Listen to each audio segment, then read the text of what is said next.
All right, guys, for today's video, I'm gonna kind of be running through my whitetail setup and what I use for archery season in Wisconsin, being that season starts in 2 weeks, maybe from today. Yeah, so just kind of wanted to dive into this. I have far too much money into this, so I figured why not kind of run through it. Again, being that it's only 2 weeks away from season, I figured people are kind of looking around, doing some shopping and prepping for season last minute. So I guess first things first, I'll start with my bow. So this is their short axle to axle bow. This is the 27 3/4, 80 pound, 27.5 inch draw. So it's kind of perfect for me. Ambush green, pretty cut and dry as far as that goes, I guess. Shoots really, really well. I actually shoot this bow better than I shot my 33 inch, the V3 33 or V3X 33, excuse me. I don't know why, it just fits me really nice. I'm kind of a shorter guy. Again, 27.5 inch draw, so it kind of fits me perfect. I like the color of it. Ambush green is kind of my favorite Matthews color of their bows. As far as what I'm rocking on the bow itself, this is the Mountain Series AAE 12-inch stabilizer, Fast Steady Spot Hog, UV1, Ultra View 1, one of their earlier target housings. So it's that smaller diameter single pin. Low Pro quiver, Hamskea Insight peep, Bomar nose button, Ultrest Integrate MX2, which was almost a deal breaker for me on this bow. I'm definitely a big Hamskea guy, or at least I was with my V3X. I ran the Hamskea Epsilon on that, and I really enjoyed it. I switched to the Hamskea from the MX1 just due to some like noise things that I was kind of nitpicky about, being like you could hear the arrow on the moleskin every time you drew. And then right before you hit your back wall, there was always a click that I just could not get over. So when I upgraded to a V3X, I switched to that rest and really enjoyed it. However, it didn't fit on this bow. So kind of my only option was to switch to a low pro rest. Not a low pro rest, a low profile rest, which happened to be just the Matthews MX2. However, I really do enjoy it. All those noise issues that I had with the previous version are gone. There's a lot less rattle. There's no sound when you're drawing back, and there's definitely no click when you hit that back wall, whether that's just the bow model with how the draw cycle is, or if it's actually the rest. But the click is definitely gone. The sliding is definitely gone. A lot less rattle. Definitely I'm not getting any fletching contact or anything like that. So really happy with it. Literally it's on 0-0, bolted it on, started shooting, made one adjustment to the new tuning system, and I was instantly hitting bullet holes. So really, really impressed with it. Again, I do like that it's a little bit lighter and a little bit more streamlined than the Hamskeas. I know there's a big group out for both sides of that. But again, really impressed with honestly both rests so far. So that's what I'm rocking with there. I do have the Engage Exo limbs, which I think is the slimmer limbs on here. Again, really like those too. Really, I'm honestly pretty happy with this bow setup. Again, I was coming from a black V333, so there was a lot of challenges with that size of bow. So that kind of made me go about as short as a bow as I could get. And again, I really do like this. It shoots really well. It holds extremely well. I'm not sure if it just fits me very well, but I can hold this bow better than any bow I've shot. So no issues with brace height, no issues with the ATA on it. Honestly, I could have this bow for the next 20 years and I would have no problems. So really, really impressed with it. Again, shooting 80 pounds at a 27.5-inch draw. Yeah, so we'll see how it goes this season. Hopefully I kill one this year, because I just got kind of my target buck on camera 2 nights ago. So kind of excited about that. Kind of prompted me for this video and getting some stuff cleaned up and laid out here. But that is my bow setup for this archery season. So as far as my arrow setup goes, this is a Rip TKO V1, so it's the Elite or whatever, I think. I could be making that up. 4-fletch, tack driver 2.75, which I think might be a little overkill as far as a 4-fletch goes. If I was going to change one thing on this, it would be maybe moving to a 2.25 tack driver and still keeping that 4-fletch. Left helical for the Matthews, which I promise makes a huge difference for me that I've noticed. Just being the string twist is left, so kind of matching that. Getting thrown out of the bow left, you're not having to correct which I'm sure there's a ton of videos on that. I'm not smart enough to get into the weeds on that. So again, 4-fletch, I did just switch to Halo Knox this season, so going to be trying those out. I will say I bought 1 pack of these, so a 3-pack, and kind of their technology is there's a button on here, so or an integrated button. So you push this on your string, and to turn it off, you actually push that button in and pull it off. But all 3 of these knocks, that button fell out. So I don't know, take from that what you will. It could be because I'm shooting 80 pounds. Maybe it's just a little bit too much for that.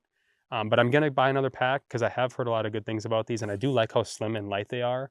So I'm going to buy another pack and try it out, and hopefully those buttons stay in and don't fall. Because if the button falls out, the knock is unfortunately pretty much not going to work anymore. It still performs. It's not broken. It's just the lighting is going to burn out because there's no way to turn it off. So, and then as far as up front, this is a gold tip, obviously practice point, 125 grain with an iron will, 10 grain collar, and 75 grain insert. And then for broadheads, I don't have them on here right now, but I do run the Grim Reaper Micro Hades 3-blade at 125 grains as well, which is the best fixed blade broadhead on the market, in my opinion. Really like those broadheads. So that's my arrow setup for this year. SKB bow case. I think this is like their short limb version in green, which I just got this year just because it's nice to have an area to put everything. So if I go shoot, it's not like I need to grab my rangefinder, my sight tapes, my release, my arrows, everything. It's kind of all there. So I definitely have been shooting a lot more just for that reason. Again, kind of rapid firing things at you guys. For filming, I don't do a whole lot of filming, but I do plan to here this season. But as far as a camera arm, this is the 4th Arrow satellite arm, I think is what it is. And then I'm running their fluid head on here as well. I do really enjoy this saddle arm. It's extremely light, kind of given the name that they gave it, but it's super, super stable on the tree. It doesn't bounce a lot. You could hit it and it doesn't leave the area that it's supposed to. It doesn't have a lot of bounce to it, like I know a lot of camera arms do. It definitely is pretty pricey, but it definitely is worth it in my opinion. Again, super light, super compact. I think it even fits in these tethered pouches. Fits right in there, so you don't even need to carry a backpack if you don't want to. But that's what I'm running for that. And then with that, I do have the I think they're minimalist base here, which you can see is again pretty small. It's got a level on top right here, and then you just screw that into the tree. And then this is actually plastic, which I wasn't a huge fan of right away, but that does really bite into the tree pretty well, and it's very, very light on here as well. And then this isn't their stock strap. This is just a strap with a regular buckle that I threw on there because I didn't like the cam buckle all too much. I didn't like messing around with having to like loosen it and then get it to the proper tightness by camming the buckle over, if that makes any sense. So that's what I'm running for camera arm. I do only really film on my cell phone, like I am right now actually. So it's not like I had a super heavy DSLR on that or anything, but I'm sure I could handle it because it handled the cell phone really well. And I do plan to run a heavier camera on it this year. So I'll give you guys some feedback on that eventually. Speaking on filming, I did buy a kind of an action camera for this season. This is just the DJI Action 5 Pro. So again, kind of going to be using that for different shot angles this year and maybe a different point of view angles as well. So kind of excited for that. I've used these on some musky videos that I've done already this year. So enjoy that a lot. And then for a mic, I'm running the DJI Mic 2, but I really haven't found a need for it yet just because the microphones are so well, aside from videos like this that I'm filming as we speak. So that's kind of it for filming. As far as my saddle gear goes, again, there's millions of videos on this. This is just kind of what I run. So I won't go crazy into depth on this, but these are the tethered one sticks. I have 4 of them. I've added aiders to these. These are just, I think this is just parachute cord or nylon or whatever you want to call it. But again, I don't recommend it, but I did just run each of these with like a 16-step or 16-inch step aider on here, so I can get really, really high up in the tree. Using these, a lot of times I don't even need all 4 sticks. The aiders honestly really help out a lot, and it's only like $3 for that much rope. So threw that on there, and then I threw a little hook here so I can hook that on my saddle while I'm climbing up the tree and kind of pop these off. And then I did do stealth strips on here as well. And if I was to do anything different, I would probably get a different attachment point from people like Genesis 3D Printing. They have little cups that you can do that you just clip into themselves instead of these extremely annoying little prongs that are incredibly hard to see in the dark.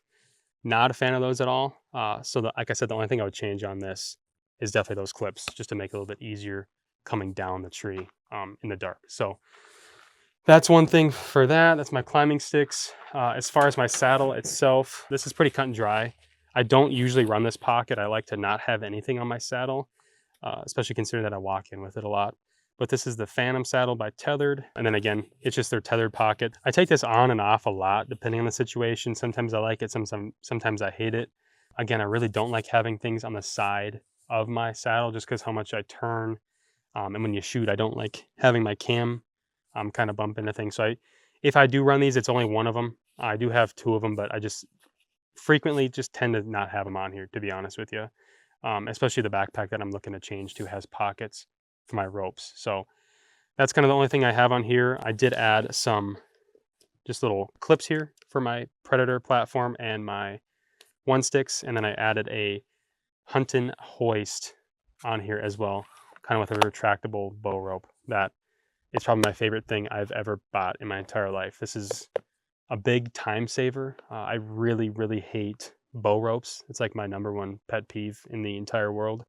Is having to untangle a bow rope and then lower it down and then wrap it back up perfectly. This thing, although it's a little bit heavy and a little bit bulky, I really do like this a lot, especially that there's no ratchet system that you have to do on it, and it's really quiet. So definitely recommend that on here. But that's pretty much it for the saddle itself. Going with that saddle, I do run the Predator platform, or I should say I switch between this and a Ring of Steps by Bowman Outdoors. Both of them kind of have their advantages and disadvantages. This is nice for comfort. This is the regular version. This is nice just to stand on if you get tired. I'm not a huge platform guy, but then again, I'm also not a huge Ring of Steps guy. The Ring of Steps are definitely nice for certain things. They're definitely a lot louder as far as that ratchet strap goes. It's kind of hard to get around the fact that it's a ratchet strap, to be honest. Whether it's setting up, you have to kind of click the button and then tighten it every time. And then when you get down, there's always going to be a really loud pop when you're loosening it from the tree. So there's that. And as far as comfortability on the Ring of Steps, it's not amazing versus something like this where you can kind of stand up and take that weight off your back and on your butt. But it's nice. I did put some cord around this on here, and then I stealth stripped it and then also threw a little loop on here. Again, one thing I definitely don't enjoy, which like you can't get around it, is the fact that it's metal. And then these little teeth will destroy anything they touch. So this thing really does bite well. Just be warned, if you have it on your bag or have it hanging off your platform, if you're carrying your bow and this hits your limb, it will take a giant chunk out of your bow limb, which I may or may not have had to replace on my last bow. So definitely a nice platform. No complaints about it. I kind of bounce around between things a lot. So we'll see if I run this a lot this year or the Ring of Steps in kind of different situations on that side of things. So I do also run the HIS strap, or the HYS strap, and then their 8mm ropes with the Kong duck on here. I do think that is pretty nice, and I've never had any issues with slipping or anything like that, because I know people do get scared about mechanical devices. Again, for legal reasons, this is not a recommendation or anything. Do what you want to. And then again, on the saddle topic, I do run their Tethered knee pad. Again, I'm not affiliated with Tethered at all or anything. It's just the brand that I chose to go with. Everyone makes really nice stuff, but this is what I run for right now. So Tethered knee pad. I'll do an overlay of kind of what this looks like on the tree right now. But again, like that a lot. I do have a bino harness, but I'm not a huge bino harness guy, to be honest. I think I ran this like twice while hunting. I used to use it a lot when I first bought it, but I just ended up not bringing it a lot. I definitely don't like having stuff on, especially kind of like when you put your first layer on, you have this, then you have straps on you got to take off to put over your top layer. or you can't zip your top layer up all the way. And I don't use binoculars a whole lot. I tend to hunt where it's pretty thick a lot of times, so it's not like I have a very long side of view that I could use them anyways. So I just feel like I tend to not use it a lot. It is nice to have, your rangefinder pouch on there, but I just tend to not use this a whole lot. But it is a nice bino harness, marsupial, if you were a bino harness guy, which I wouldn't necessarily say that I am. So again, pretty nice there. I think that's pretty much it. Last thing, I guess, is my backpack. I've ran this for like four years so far. It's just a 511, I think like Rush 16 or something, or Rush 24. It's their smaller version. It's like $100. It definitely does what it's supposed to. The only reason I am upgrading is just because it's super loud.